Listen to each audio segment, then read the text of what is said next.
সংস্কার নয়, রাষ্ট্রের পুনর্গঠন কাজে জরুরি বলে মনে করে centre for governance studies CGS. জাতীয় ও আঞ্চলিক পর্যায়ে সংলাপের আয়োজন নিয়ে সংবাদ সম্মেলনে এই অভিমত জানান এর উপদেষ্টা প্রফেসর ডক্টর আলী রিয়াজ। বলেন, সংবিধান পুনর্লিখনের গুরুত্বপূর্ণ কাজ করা জরুরি। গণতান্ত্রিক ব্যবস্থা শক্ত ভিত্তির উপর দাঁড়ানোর আগে তাড়াহুড়ো করে নির্বাচন দেওয়াও সমর্থন করেন না তিনি।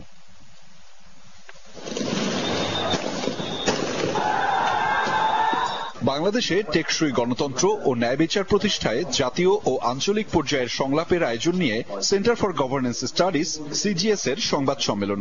এতে বলা হয়, দেশের গণতান্ত্রিক ভবিষ্যৎ প্রতিষ্ঠা ও এর সুরক্ষায় 8টি গুরুত্বপূর্ণ বিষয়ে আলোচনা হবে সংলাপে। গুরুত্ব পাবে সংবিধান, মানবাধিকার ও গুরুতর আইন লঙ্ঘনে অভিযুক্তদের বিচার নিশ্চিতকরণ ও বিচার ব্যবস্থা। এছাড়াও রয়েছে নাগরিক প্রশাসন, সাংবিধানিক প্রতিষ্ঠান ও আইন প্রয়োগকারী সংস্থা এবং গোয়েন্দা সংস্থাগুলো। আরও রয়েছে অর্থনৈতিক নীতিমালা, ব্যাংকিং খাত ও বৈদেশিক ঋণ এবং গণমাধ্যম। যারা দায়িত্বে আছেন তারা সবটাই জানবেন তা তো নয়, আসুন তাদের জানানোর ব্যবস্থা করি। সংবাদ সম্মেলনে এক প্রশ্নের জবাবে রাজনৈতিক বিশ্লেষক ও যুক্তরাষ্ট্রের ইলিনয় স্টেট ইউনিভার্সিটির প্রফেসর ডক্টর আলী রিয়াজ বলেন, সংবিধানের অনেক বাধ্যবাধকতা রয়েছে। উদ্ভূত নানা পরিস্থিতিতে সংবিধানে সমাধানের উপায় সীমিত, তাই এটির পুনর্লিখন প্রয়োজন।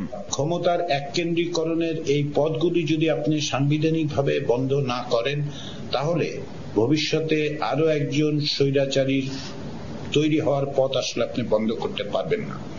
আমার ব্যক্তিগত অভিমতের কথা আমি বলি, সেটা হচ্ছে সবচেয়ে বড় চ্যালেঞ্জটা হচ্ছে সংবিধানের এক ধরনের পুনর্লিখন। সংবিধান কি করে পুনর্লিখন করা যায়? পুনর্লিখন বলছি এই কারণে যে আসলে সংশোধনের উপায় নেই।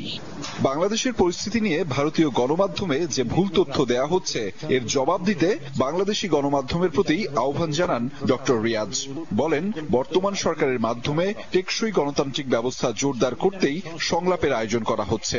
তবে গণতান্ত্রিক ব্যবস্থা পুনর্গঠন না করে হুট করে নির্বাচন দিলে আশানুরূপ ফল আসবে না বলেও মনে করেন এই রাজনৈতিক বিশ্লেষক।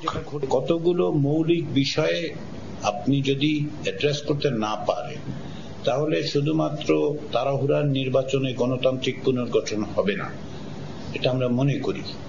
যে কারণে আমরা এটাকে বলছি যে আপনি এখন গণতান্ত্রিক পুনর্গঠনের জন্য সংগ্রাম। ভারতীয় গণমাধ্যমের এই প্রচারণার বিরুদ্ধে সবচেয়ে বড় অস্ত্রটা হচ্ছে আপনারা সত্য কথা বলুন, তথ্য তুলে ধরুন। রাষ্ট্রের যেসব প্রতিষ্ঠান সুপরিকল্পিতভাবে ধ্বংস করা হয়েছে, সেসব প্রতিষ্ঠানকে আবার শক্তিশালী করার তাগিদ দেন বক্তারা। আমরা গণতান্ত্রিক পুনর্গঠন বলছি, প্রফেসর রিয়াজ সংবিধানের ক্ষেত্রে পুনর্লিখন বলছেন, এগুলো অত্যন্ত গুরুত্বপূর্ণ। আহমেদ রেজা, যমুনা নিউজ, ঢাকা।